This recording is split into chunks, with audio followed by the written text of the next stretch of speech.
เอาสบายใจแล้วพี่น้องเอ้ยเนาะเฮาได้เว้าได้ว่าได้ตกลงกันอยู่ในจุดนี้แล้วเนาะมีแต่ว่าเดี๋ยวเฮาฟังเบิ่งว่าต่อไปมันสิเป็นแนวใดเนาะ แต่เราได้มีท่าน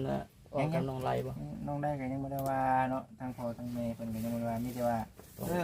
ไอ้จิตแล้วเว้าในนี้เด้อเนาะสิเป็นหยังเราอยู่ใกล้ๆกันอยู่เนาะ โดย พอเอ้ยไอ้จิตตะวันในนี่ผู้ใหญ่เพิ่นบอกไอ้จิตเพิ่นมาเว้าในนี่เด้อ เอิ้นน้องไล่มาคุยเลยเป็นจังได๋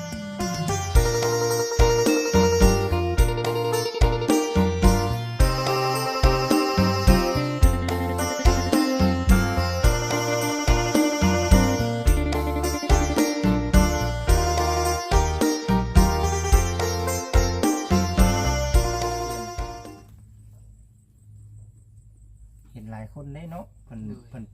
ผ่าตัดเนาะเป็นบ่ โดย เพิ่นผ่าตัดเห็นหลายคนอยู่เอาบ่นี่เนาะผลยุด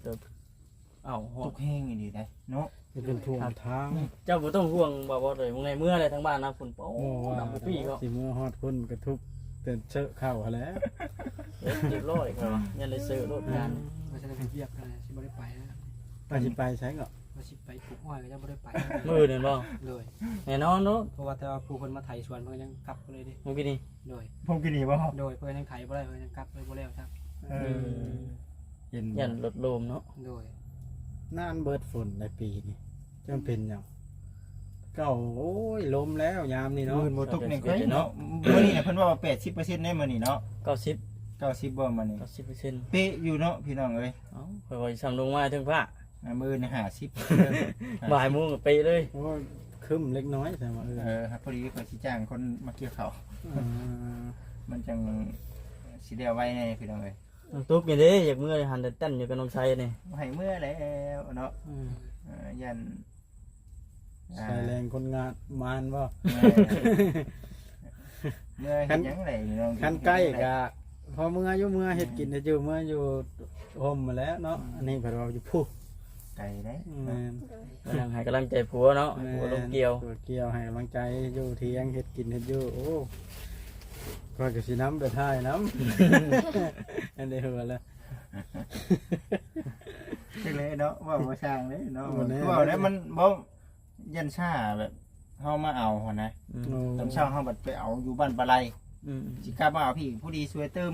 คือว่าได้ยินทางบ่ตาว่าสิมาเอาไป โดยเพราะว่าเพิ่นก็ยังบ่ทันมาอยู่นะ บ่ โดย เพิ่นมาบอกว่า โดยเพิ่นบอกไว้แต่โดนเตือนแล้วว่าเกี่ยวเข้าบ่สิมาเอา บ่ เราจ้างคนสิเลวแล้ว บ่ แล้วแล้วได้จ้างเลยแล้วก็จ้าง2-3มื้อบ่แฮงแล้วยันคือว่าแน่แหละเพิ่นเห็นน้องๆนี่แหละ เป็นเนาะ อยากให้มีงานทำ กับน้องตุ๊ก น้ำ น้ำพ่อ เพิ่นถือผ้าแน่ได้ทองไงขึ้นละมือล่ะยังไปลำ แต่ บาก ว่า แล้วบัด น้องตุ๊กนี่ปกติคนท้องคนใช้สิตุ้ยเนาะนี่เราบ่ตุ้ย แล้วบ่มีแนวกินเด้บ่ได้บำรุงหยังเนาะแม่นบ่บ่ได้บำรุงหยังเด้ อืม กินนมน่ะได้อยู่เนาะ โดย กินนมน่ะได้อยู่ แต่ก่อนมันก็อยู่วัง50ตัวนี้อยู่วัง40 56เท่ากับน้องเลย ลูกใหญ่ขึ้นมันแห้งแม่น้ำหนักลงเนาะ โดย เออ เพราะว่าแต่ก่อนเพิ่นนักกว่าน้องได้50เดี๋ยวนี้เพิ่นก็ซ้ำกัน ทำการได้เลย โด เนาะ ย45 46ซ้ำกัน 45 46บ่เจ้าเลย โดย เออบ่ได้นักปานใดเนาะเออ เกี่ยวเป็นอยู่ว่าเข้ากับน้องอันกระตุกเจ้า เกี่ยวเป็น โอ้ ได้นะนี่น้องๆ2คนนี่บ่คิดว่าเวียกนี่น่าสิบ่มีปัญหาดอก ดึงเวียกดึงงานนี่เนาะสู่เวียกอยู่แล้ว รู้เด้พี่น้องเอ้ยเนาะรู้น้ำหาว่ารู้อยู่จากที่เบิ่งนี่ก็ได้ มันคนบ่รู้นี่บ่จูดท่านเนาะเชื่อเพราะ มันเป็นอันนี้แล้วดิ แม่น วันอยู่บนชนมันก็ได้เนาะฮ็ดวีย สังเกต ฮ็ด เบิ่ งาน ง ตลอด แต่ละปีเพิ่นยังหาเงินซื้อข้าวอุ้มนะเนาะ หาเงินซื้อข้าวไปวัน ไม่ว่าไปคอนี่เฮาบ่ไปเนาะ โดย ต้องหาเงินซื้อด้วยตัวเอง โดย นี่ก็พอสิฮู้แล้วล่ะปกติคนถ้าส่วนหลายเห็นคอได้ถูกยากเนาะไปเขตทางเหนือว่าง่ายๆซะ พาลูกพาเต้าอุ้มลูกอุ้มเต้าไปขอฉันติ แม่น ย่างตามรางกันรวยโอ้ย เป็นแถวอยู่เนาะ นี่บ่ได้เห็นคอได้มาทางนั้น เดี๋ยวน้องจะคออยู่ได้เฉยจะคออยู่เฉยน้องหังบ่กล้าเฉยก็คอสิรถ นั่นแหละ น้องหักคือว่าแหละ ว่าแล้วก็บอกเรื่องกระต๊อบก็ยังในบ่ทันมีข่าวเลยบ่ ยังก็คือมันยังบ่ทันได้ชัดเจนหรือว่าละเอียดแบบนี้แหละ เนาะ มันก็เลยยังคือจะกังวลอยู่หัวหน้ายังไงรอพังเบิงว่าได้ส่งได้ชื่อนี่แหละเด้อน้องเด้ออันนี้คือมันยังติดอยู่ในจุดนี้เนาะมันยังติดอยู่ในจุดนี้เพราะว่าเพิ่นก็ได้บอกกับทางบริษัทมาแนวนี้ฮะนะตามเพิ่นว่าก่อน แม่ เนาะ นตามเพิ่นบอกตามเพิ่นว่าแต่ก็มันดีต่อทั้งน้องทั้งสองเนาะมันดีต่อทั้งน้องทั้งสองอันนี้ก็เป็นคำปรึกษาหนึ่งที่ว่าสำคัญในพี่น้องเลยเนาะสำคัญที่ว่าทางผู้รักผู้ใหญ่เพิ่นบอกทางบริษัทมาแบบนี้เนาะทางน้องเพิ่นก็สิได้ฮู้เหตุผลว่าย้อนนี้เนาะเพราะนั้นเดี๋ยวต่อไปเดี๋ยวเฮาสิได้บอกกับทางผู้ใหญ่เพิ่นนำแน่แล้วก็ทางน้องไล่เพิ่นนำพร้อมเนาะแต่ว่าคิดว่าสิบ่มีปัญหาดอกพี่น้องเนาะทางน้องไล่เพิ่นก็ได้เพิ่นฮู้อยู่แล้ว ปรึกษาให้เข้าใจกันเนาะ เพิ่นฮู้อยู่แล้วนะว่าน้องไล่เพิ่นให้อยากให้น้องเพิ่นได้อยู่แล้วเนาะ ผมคิดว่าทางน้องเพิ่นก็บ่ได้มีแบบอคติหยังเลยเห็นน้องเพิ่นได้นี่เพิ่นแฮงอยากเพิ่นแฮงดีใจเนาะเพียงแต่ว่ามันต้องใช้หนึ่งคือเฮาต้องบอกกับทางในวงในบ้านเพิ่นนำ รักผู้ใหญ่เพิ่นแน่แหละต้องกำจองไฟมาเว้าในบ้านทั้งสองกรรมสองภายนำเนาะอันนี้ก็เฮาก็ผู้น้อยเฮาก็รอพังเบิ่งแต่ว่าเฮาก็สิอัปเดตให้ FC เบิ่งเรื่อยๆเนาะอัปเดตในเรื่องของทางน้องไซนี่แหละเนาะมื้อนี้หาหยังมาให้เมียกินมื้อนี้ตอนแรกอยู่เด้ คิดอุบอยู่ได้เนาะไม่บ่ยังบ่ทันได้เบิดดีเนาะนี่ถ้วยนึงดอกน้องกินดิปลาทู ได้ปลาทูเนาะเพิ่นจมอยากปลาทูไว้แล้วชื่อมาเพิ่นโลนึงโอ้บ่คิดว่าเราไล่คุบบ่แถวป้าไว้นะบ่เห็นบ่ซั่นตุกนี่ว่าซั่นเชื่อเนาะได้แล้วบัดนี้บ่เชื่อเจ้าจะเชื่อแล้วบัดนี้แม่นว่าไล่คุบเอาแทนนี่บ่มันตุกเพิ่นว่าอะไรคุบไปแถวแปลงโอ้ก็สัญญากับเพิ่นเด้เมื่อวานนี่เนาะเพิ่นว่าอยากกินปลาทูเลยว่าอ้ายมามื้อนี้ซื้อให้เด้อโลเท่าไหร่ทำไม40บัด45เอ้โอ้ชื่อทางใดเขาไปรับอยู่ไสจักไปซื้อในนี่เด้อยู่แถวนี้บ่คือกันเด้อพี่น้องเด้อบ่คือกันเด้อแต่ละเขตบ่คือกันแต่ละเขตนี่สิว่าบ่จริงคือใครเพลงแท้บ่ได้เนาะสังเกตเบิ่ง M100 นะตัวอันสลากที่มันติดไว้เลยปองกันบ่บางบ่อนนี่ขวดละบางบ่อน8บางบ่อน9บางบ่อน10บางบ่อน15ก็ให้กันนะ12ก็มี13ก็มีแม่นนี่คือกันเห็นบ่15แต่ว่าห้านทางออกนี่มีแต่ M100 มีแต่10,000อยู่ห้านใหญ่ก็12 13ก็มีแต่ปลาทูอยู่พี่ก็ถุงนึง3ตัวก็10,000บ่ 20,000ก็มีแบบนี้นะถ้าว่าตัวใหญ่ก็ถุงนึง 20,000 3ตัวยึดบัตรบางทีที่ขายให้ลูกค้า 3-4 โต 10,000อิ่มครัวใหญ่เนาะขายมื้อแบบขายในทิศนึงมีจังมื้อจะขาย2มื้อโอ้ยอยากให้มีตลาดคู่มือเด้เนาะโอ้ยมามีตลาดคู่มือนี่บ่เห็นบ่จิตมาอยู่พี่แล้วเนาะป้องเสียงครับ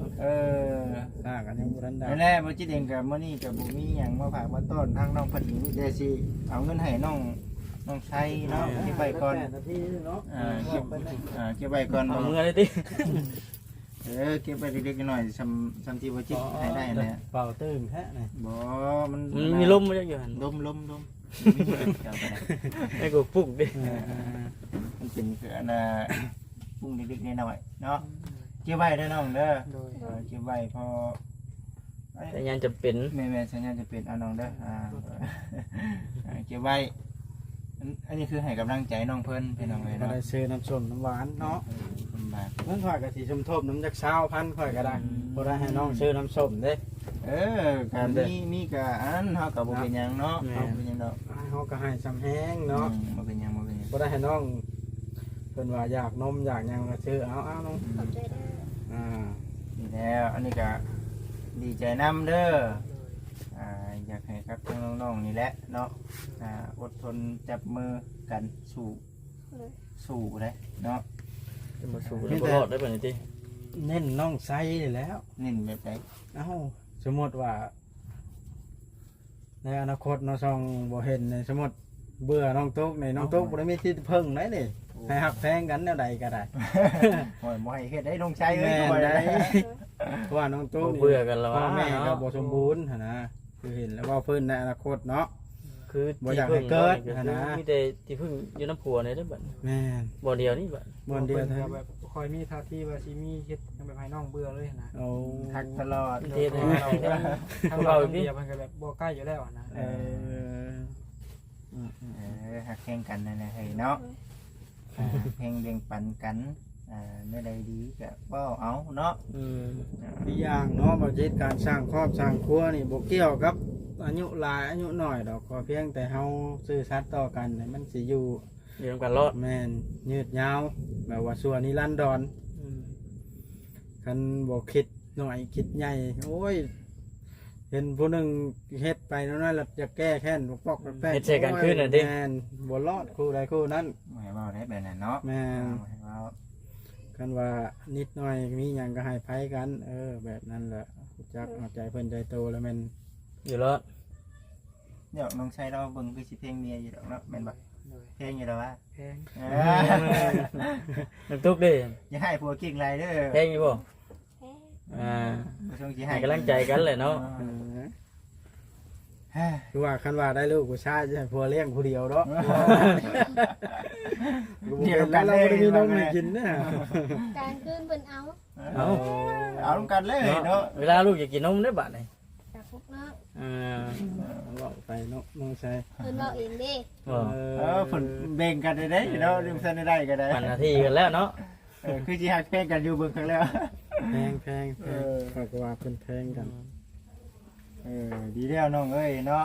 ดีแล้วปรึกษากันแล้วเอ้ยเนาะในใดมันสิได้สิมีในใดมันสิถูกต้องปรุงรองกันเนาะมันต้องเป็นนั่นแหละ บ่มีไผดอกที่อันมีมาแต่เกิดเนาะเฮาก็สู่ชนด้วยกับปั้นหลอนคือกันนี่แหล้วไผก็ได้ ทั้งน้องตุ๊กกับน้องชายเด้อตอนนี้เนี่ยยังกำลังเนาะกำลังสร้างอยู่เด้อน้องเด้อกำลังสร้างอยู่เมื่อยก็อดเอาเนาะเมื่อยก็อดเอากำลังนะจ๊ะลำบากเมื่อนี้เนาะในอนาคตบางทีเนาะอาจสิได้ดีกว่านี้เนาะได้ดีกว่านี้จังบอกว่าบอกน้องเพิ่นอยู่บ่จิตเองก็ได้พี่น้องเนาะย้ำทั้งน้องๆเพิ่นอยู่คือเฮานี่ได้มาอัปเดตเนาะมาอัปเดตให้กับทาง FC เบิ่งอยู่แบบนี้ก็อยากให้กับทั้งน้องๆนี่แหละเนาะได้มีเนาะ ชีวิตที่ดีขึ้นเนาะ แม่นเพราะว่าเฮามาเบิ่งในสภาพตัวจริงน่ะคืออากินอ้อยก็บ่ เห็นทั้งน้องอันน่ะตุกนี่เราเป็นคนน้อยๆจ้อยๆเนาะถ้าหากว่าได้ลูกได้เต้าขึ้นมาบัดผู้เป็นผัวหาเงินหาคำยังบ่ทงบ่ทันนี่โอ้บ่คิดว่าจักสิเฮ็ดจังไดจักกันใดสิชื่อเขาจักกันใดสิชื่อพระองค์พระอ้อม เพิ่นให้ลูกน้อยเด้ นุ่มนิ่มให้ลูกได้โอ้ยยังตัวนี้ยังคิดบ่เห็นเนาะตัวนี้เนาะ โดย ยังคิดบ่เห็นทางยังคิดนำอยู่เป็นน่ะ จำนูพุกบาน เนาะเฮ็ดไปแล้วเจ้าบัด หวานบ่ได้บ่ยังไง ว่าแล้วชมๆเนาะ บ่ โอเคบ่บ่นี่เนาะ ถ่ายคลิปจบแล้วสิผ่านไปทางใดต่อท่าเจ้าเนาะ ว่าสิกลับได้ว่าสิกลับออกไปเบิ่ง หาซื้อข้าวซื้อน้ำบ่ได้บัดนี้ได้ฝนตกห้ำเลยเฮ็ดได้อีกข่อยยังบ่ทันเกี่ยวข่อยบัดนี้ หน้าที่ ยังเดือให้น้อยเดียวนะบ่จิตเนาะหน้าที่แล้วได้ละเนาะยังน้อยนึงมื้อนี้สิลงไปอีกทงนึงมื้อนี้จังว่าว่ามาหาน้องๆเพิ่นก่อนเว้าอีกก่อนนึงแต่นึงที่มื้อบ่ได้มาทังที โดย บ่บอดเพิ่นมาบ่มื้อ พังก้อน จะได้บอกคำเนาะ ให้นิดมื้อนี้ก่อนว่าจังติข่อยก็สิว่าสิเกี่ยวข้าวจักมื้อ ค่อยก็ยังเกี่ยวของมือแต่ว่าพอเกี่ยวข้ามหนึงแล้วขึ้นมาแล้วค่อยก็กลายมาแบบนี้นะ เจ้าหลายคนแน่บัด หลายอยู่ นี่แน่บอกน้องไว้นะ แม่น อย่ามาทางไงเพิ่นบ่มาบ่มานี่มาซั่น บอกทางน้องไว้ก่อน โดย อย่ามาคลองได้เฮามาคุมือเด้เนาะบ่เห็นมันคือว่าคือเงาๆแท้บ่ได้หา ขาดอะไรสักอย่างแต่ ขาดอะไรสักอย่างเอาสบายใจแล้วพี่น้องเอ้ยเนาะเฮาได้เว้าได้ว่าได้ตกลงกันอยู่ในจุดนี้แล้วเนาะมีแต่ว่าเดี๋ยวเฮาพังเบิ่งว่าต่อไปมันสิเป็นแนวใดเนาะ แต่เราได้มีท่านออกกับน้องไล่บ่ น้องได้ก็ยังบ่ได้ว่าเนาะทางพ่อทางแม่เพิ่นก็ยังบ่ได้ว่ามีแต่ว่าไอ้จิตแล้วเว้าในนี้เด้อสิเป็นหยังอยู่ใกล้ๆกันอยู่เนาะ โดย พอเอ้ยไอ้จิตบาลในนี่ผู้ใหญ่เพิ่นบอกไอ้จิตเพิ่นมาเว้าในนี่เด้อ เอิ้นน้องไล่มาคุยเลยเป็นจังได๋ถามเบิ่ง เนาะ เพิ่นสิว่าแนวใด จะเดี๋ยวรอถ่าทั้งอ้ายเพิ่นมาก่อนบ่เพิ่นมาก่อนเป็นหยังล่ะหรือว่าบ่ เราทำมาเตรียมเพิ่น โอ้ ว่าก่อนเนาะ แล้วแต่ยันว่าอยากฮู้คำตอบก่อนเนาะ บ่อยู่ก็ผู้ใดเดี๋ยวสิถามไทยเบิ่งทางน้องไล่นะพี่น้องเอ้ยเนาะสิถามไทย เพิ่น เบิ่ง มีความคิดเห็นมาทางใดเนาะ แม่นอันนี้ก็เดี๋ยวสิปรึกษากับทางน้องได้เป็นอีกเทื่อก่อนจังไง